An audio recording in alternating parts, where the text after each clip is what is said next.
নমস্কার। 2022-এর যে রিক্রুটমেন্ট প্রাথমিকে, সেই রিক্রুটমেন্টের যে থার্ড ফেজ কাউন্সেলিং, তার কিন্তু একটা সুরাহা হয়েছে এবং তার সঙ্গে সঙ্গে 5% অতিরিক্ত প্যানেল এবং এই নিয়োগের ওপর কিন্তু পরবর্তী নিয়োগ কিন্তু নির্ভর করছে, কারণ এই নিয়োগ পুরোপুরি শেষ না করে কিন্তু পরবর্তী নিয়োগ শুরু করতে পারবে না।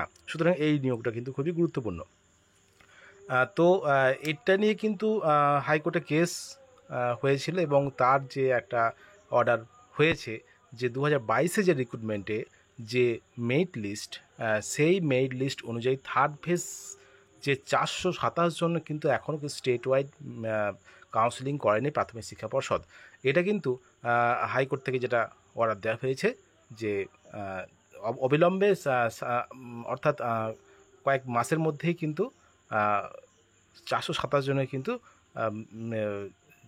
স্টেট কাউন্সেলিং করে নিয়োগপত্র দিতে হবে, অর্থাৎ আগস্টের মধ্যে, যেটা শোনা যাচ্ছে আগস্ট মাসের মধ্যে কিন্তু সমস্ত প্রক্রিয়াটা কমপ্লিট করতে হবে। এবং 2022-এর যে রিক্রুটমেন্ট প্রসেস, তো সেটা কিন্তু অর্ডার হয়েছে। অবশ্যই একটা ভালো সংবাদ যারা থার্ড ফেজ কাউন্সেলিং আছেন এবং 5% যারা প্যানেলে আছেন, কারণ এই থার্ড ফেজ কাউন্সেলিংটা প্রক্রিয়াটা কমপ্লিট না করে কিন্তু 5% প্যানেল ধরা হবে না। অর্থাৎ থার্ড ফেজ যে কাউন্সেলিং সেটা সম্পূর্ণ হয়ে যাওয়ার পরে মিনিমাম 15 দিন পরে কিন্তু 5% অতিরিক্ত প্যানেল থেকে কিন্তু নিয়োগ হবে। সেখানেও প্রায় 350-এর উপর ক্যান্ডিডেট কিন্তু ওয়েট করে আছেন। তো এই প্রক্রিয়াটা কমপ্লিট হয়ে কিন্তু পরবর্তী সময়ে কিন্তু পরবর্তী নিয়োগের কথা কিন্তু তারপরে হবে, এই যে এক্সিস্টিং যে ইয়েটা। এবং তার সঙ্গে সঙ্গে সবাই জানেন যে আগামী কয়েক সপ্তাহের মধ্যেই কিন্তু আবার 20-22 মামলাটি আছে, যদিও সেটা এর ওপর নির্ভর নয়, সেটা আলাদা ভ্যাকেন্সি আছে।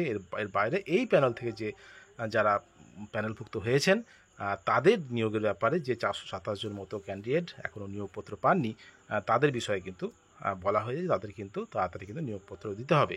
তো অনেকেই চিন্তায় আছেন, চিন্তায় ছিলেন। তো আগস্ট মাসের মধ্যে সমস্ত প্রক্রিয়া কিন্তু কমপ্লিট করার কথা বলা হয়েছে। তো আশা করা যায় কিন্তু আগস্ট মাসের মধ্যে সমস্ত প্রক্রিয়া কমপ্লিট করবে প্রাথমিক শিক্ষা পর্ষদ। আর তার সঙ্গে সঙ্গে কিন্তু 5% অতিরিক্ত প্যানেল তাদের কিন্তু এই থার্ড ফেজ কাউন্সিলিংটা হয়ে যাওয়ার পরে হবে।